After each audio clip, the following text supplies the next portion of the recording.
जिंदगी कभी आसान नहीं होती, कभी शरीर साथ नहीं देता, तो कभी हालात। लेकिन जो हिम्मत नहीं हारते, वही मिसाल बनते हैं।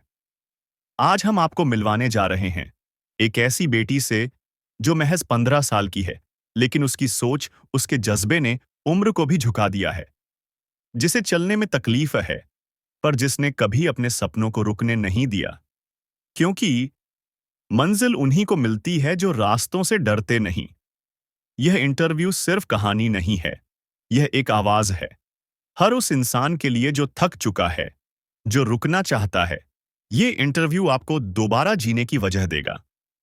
देखिए, हिम्मत की आवाज, सिर्फ रील जज तो पर। मेरा नाम नायसा सिंह है और मैं 9th स्टैंडर्ड में पढ़ती हूँ कारमेल स्कूल धनबाद में। तो सिंपल सा है कि मेरा एक हाथ नहीं है और बस। लेकिन मुझे मेरे घर में बिल्कुल पसंद नहीं किया जाता है। मुझे मतलब मेरे जो फादर है पापा, वो मतलब मुझे एक यूज़लेस सामान मानते हैं कि तुम एक फालतू औरत हो, ये हो वो हो, तुम्हें पैदा नहीं होना चाहिए, तुम्हें मर जाना चाहिए, एकदम फालतू पैदा ही की हुई उस घर में, नाम खराब होगा, ये होगा, ऐसे होगा, शादी कैसे होगा।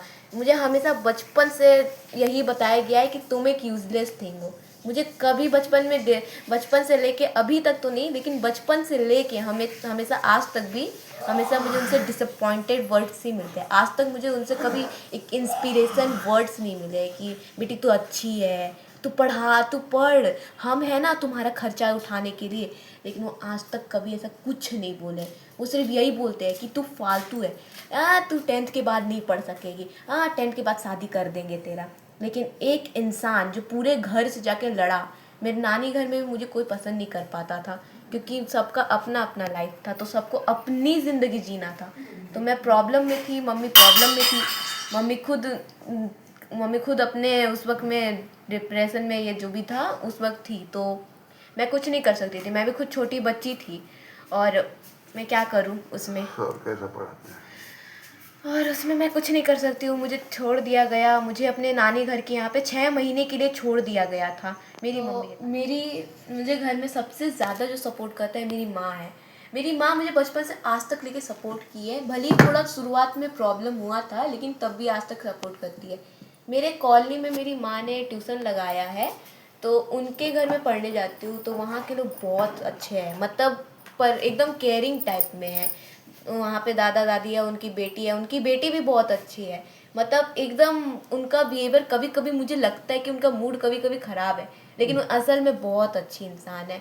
वो मतलब ऐसे ट्रीट करती है जैसे उनकी छोटी सी बहन। उनका नाम अंजना है, वो बहुत अच्छी है और उनकी अंजना है।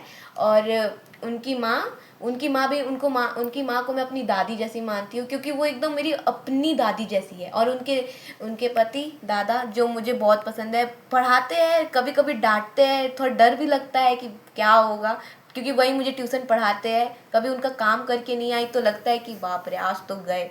लेकिन वो कभी डांटते नहीं आज तक, भले ही मुझे बोलते हैं, लेकिन मेरा कभी मुझे गलत बोले नहीं है कि तू नहीं कर सकते। वो हमेशा मुझे मतलब एक मोटिवेशन, मेरे लिए एक इंस्पायरिंग टीचर है कि उन्होंने बचपन से, उनका भी मेरे जैसा लगभग सेम था, लेकिन उनको उतना कष्ट नहीं हुआ, लेकिन मेरे लिए वो इंस्पिरेशन टीचर रहेंगे। पूरी दुनिया में अगर मुझे मेरे स्कूल में भी अच्छा टीचर मिलेगा तो मेरे एक सेकंड नंबर पे टीचर आते, क्योंकि फर्स्ट नंबर पे भी एक और टीचर है जो मेरे स्कूल ही में है, बट वो मेरे लिए सेकंड इंस्पिरेशन टीचर आएंगे। और अगर इंस्पिरेशन कोई टीचर चाहिए मुझे, तो मैं बोलूँगी उनके पास आइए, अंजना दी के पापा के पास। तो मेरा आगे यही एम है कि मेरे एम्बिशन बहुत बड़े हैं। मैं आगे चल के बहुत कुछ बड़ा तो करना चाहती हूँ, लेकिन मैं ज़रूर करूँगी। और मेरी जो आइडल है वो मेरी मम्मी है। वो मुझे सिखाती कैसे ये स्थिति में अपने आप को एकदम स्ट्रॉन्ग करके रखना है, कभी मैं ना कमज़ोर पड़ूँ। मेरी मम्मी ही मेरे लिए सबसे बड़ी आइडल है इस दुनिया के लिए और पूरी वर्ल्ड के लिए, हमेशा के लिए।